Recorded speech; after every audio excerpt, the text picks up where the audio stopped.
Okay, so I got this swim shirt. Sorry, I'm talking into a microphone that you cannot hear. For some reason, the sound wasn't working, but I didn't want to go and repackage everything and unpackage it again. But this is a super great shirt. I'm actually wearing the same brand one right now in the picture, so you can see. But I have a gray shirt, and there it is. Poof, I put it on magically. And there it is. It's a great swim shirt. It's super comfortable, super soft. Feels great. It's got a good length to it. It's longer than some of my other shirts, which I kind of like that. So then if I bend over and stuff, I'm not showing any butt crack. But it's a super comfortable shirt. It's great. I mean, I usually would wear like a medium or something if I'm going swimming, but I'll probably be wearing just this one here for just everyday use.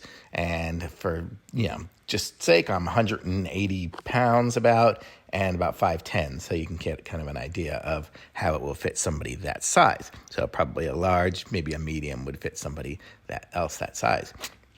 It's super comfortable. I like it. I like to wear these kind of shirts like most every day anyway, but you can kind of see there's really no tugging or pulling on it. It's, a decent fit. So I guess I really like this shirt. I'll probably take it when I go swimming when it gets warmer out, but right now it's freezing outside and I'm standing here in my garage just being cold wearing this shirt. So I hope you all like it because I do, and pick up one of these for sure because they are awesome. And that's about all I have to say. So enjoy. Thumbs up. Bye.